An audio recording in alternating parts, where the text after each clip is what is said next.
Assalamualaikum warahmatullahi wabarakatuh. Nama saya Hendy Sophia Bersitumorang, NIM 0307201001. Saya akan menjelaskan munasabah Al-Quran.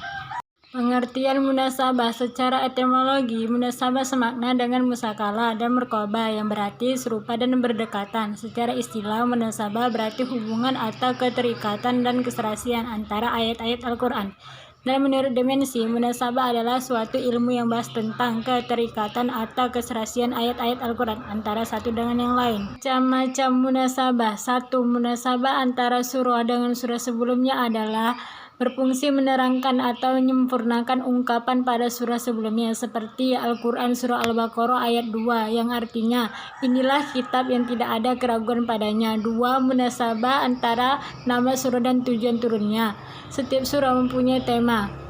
3. Munasabah antara bagian suatu ayat adalah sering berbentuk pola munasabah berlawanan. 4. Munasabah antara ayat yang letaknya berdampingan adalah sering terlihat dengan jelas namun sering pula tidak jelas. 5. Munasabah antara suatu kelompok ayat dengan kelompok ayat di sampingnya. Dalam surah Al-Baqarah ayat 1-3 misalnya, Allah memulai penjelasannya tentang kebenaran dan fungsi Al-Quran bagi orang-orang yang bertakwa. Dalam kelompok ayat-ayat berikutnya dibicarakan 3 kelompok manusia dan sifat mereka yang berbeda-beda, yaitu mukmin, kafir, dan munafik.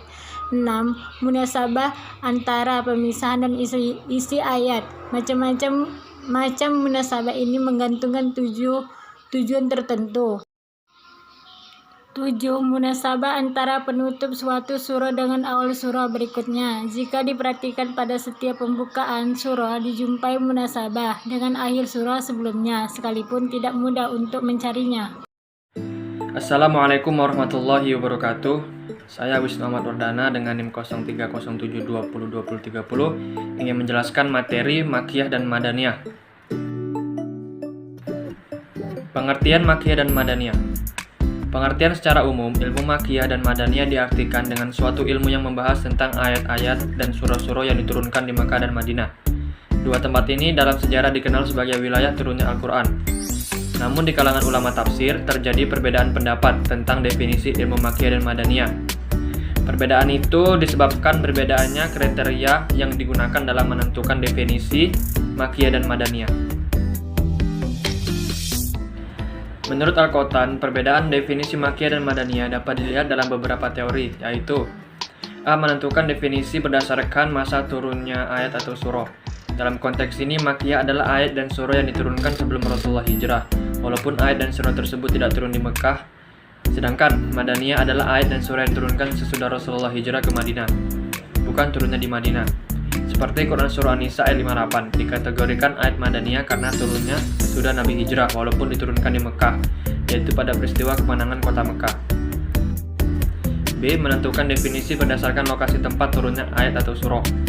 Makkiyah diartikan ayat atau surah yang diturunkan di Mekah dan sekitarnya seperti Mina, Arafah, dan Hudaybiyah. Sedangkan Madaniyah adalah ayat atau surah yang diturunkan ke Madinah seperti Uhud, Quba, dan Su'la. Meskipun demikian, terdapat juga ayat-ayat yang tidak turun di Makkah dan Madinah dan tempat sekitarnya seperti Quran Surah At-Taubah diturunkan di Tabuk, kemudian Az-Zukhruf diturunkan di Baitul Maqdis pada malam Isra, dan Surah Al-Fat diturunkan di tengah perjalanan antara Makkah dan Madinah. C. Menentukan definisi berdasarkan orang-orang atau golongan yang menjadi sasaran kitab. Ayat atau surah ini dijadikan dasar dalam menentukan definisi Makkiyah dan Madaniyah. Maka Makkiyah diartikan ayat-ayat atau surah yang turun yang kitabnya ditujukan kepada penduduk Mekah. Begitu pula Madaniyah adalah ayat-ayat dan surah yang turun yang kitabnya ditujukan kepada penduduk Madinah. Tahapan turunnya Al-Quran dan klasifikasi surah Makkiyah dan Madaniyah. Proses berlangsung turunnya Al-Quran dibagi menjadi 2 tahap, yakni Makkiyah dan Madaniyah. Tahap Makkiyah diturunkan selama 12 tahun, 5 bulan dan 13 hari. Tepatnya mulai 17 Ramadan tahun 41 hingga awal Rabiul Awal tahun 54 dari kelahiran Nabi Muhammad SAW. Yang kedua, tahap Madaniyah selama 9 tahun, 9 bulan dan 9 hari dari permulaan Rabiul Awal tahun 54 dari milad Nabi hingga 9 Zulhijjah tahun 63 dari milad Nabi atau tahun 10 Hijriah. Urgensi mengetahui Makkiyah dan Madaniyah. Eksistensi Makkiyah dan Madaniyah menjadi penting dalam pengkajian Al-Quran. Urgensinya tersebut dapat dilihat satu menjadi instrumen penting dalam menafsirkan Al-Quran. Makkiyah dan Madaniyah merupakan wilayah turunnya Al-Quran. Dua tempat ini menjadi penting dalam memperkaya penafsiran terhadap Al-Quran itu sendiri. Yang kedua, Makkiyah dan Madaniyah menjadi tempat bersejarah turunnya Al-Quran, kemudian menjadi indikator mempertahankan sejarah dalam rangka penguatan pemahaman Al-Quran. Assalamualaikum warahmatullahi wabarakatuh. Saya Nadia Anggraini dengan NIM 0307201104. Saya akan menjelaskan tentang sejarah turunnya Al-Quran. Sejarah singkat turunnya Al-Quran. Al-Quran diturunkan melalui perantara malaikat Jibril yang menyampaikan langsung kepada Nabi Muhammad. Proses turunnya Al-Quran berlangsung selama 22 tahun, 2 bulan, dan 22 hari secara berangsur-angsur. Wahyu pertama yang turun adalah surah Al-Alaq ketika Nabi Muhammad berusia 40 tahun pada tanggal 17 Ramadan di Gua Hira. Adapun lokasi penurunannya dibagi menjadi dua, yaitu di Makkah dengan jumlah 86 surat yang diturunkan selama 13 tahun dan digolongkan ke dalam surah Makkiyah. Serta di Madinah dengan jumlah 28 surat yang diturunkan selama 10 tahun dan digolongkan ke dalam surat Madaniyah. Periode diturunkannya Al-Quran. Periode Makkah pertama selama 4-5 tahun. Pada masa ini, dakwah Islam masih terbatas pada ruang lingkup yang kecil, dan ayat yang diturunkan pun pada umumnya membahas tentang pelajaran bagi Rasulullah untuk membentuk kepribadiannya, pembahasan tentang dasar-dasar akhlak Islamiyah, pengetahuan tentang sifat Allah. Awal mula dibukukannya Al-Quran. Seperti yang telah dijelaskan sebelumnya, bahwa ayat-ayat Al-Quran diturunkan secara berangsur-angsur. Pada saat itu, kertas belum ada di Arab, meskipun sudah ditemukan di Cina. Karena Nabi Muhammad tidak bisa membaca dan menulis, maka ketika menerima wahyu, beliau langsung menyampaikannya kepada para sahabat. Para sahabat lalu menghafalkannya di luar kepala. Tahapan turunnya Al-Quran atau nuzul Al-Quran.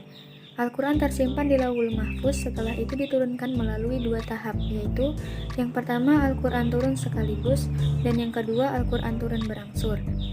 Maksud dari Al-Quran yang turun sekaligus ialah turunnya Al-Quran di dunia Baitul Izzah atau langit dunia pada malam Lailatul Qadar, seperti yang difirmankan Allah pada surah Al-Qadar ayat 1. Hikmah diwahyukannya Al-Quran secara berangsur. Masih banyak pula hikmah yang terkandung dalam hal diturunkannya Al-Quran secara berangsur-angsur, yaitu sebagai berikut. 1. Untuk meneguhkan hati Nabi Muhammad SAW. 2. Sebagai mukjizat. 3. Untuk memudahkan hafalan dan pemahaman Al-Quran. 4. Untuk menerapkan hukum secara bertahap. Dan yang kelima, sebagai bukti bahwa Al-Quran adalah bukan rekayasa Nabi Muhammad. Penulisan Al-Quran pada masa Nabi.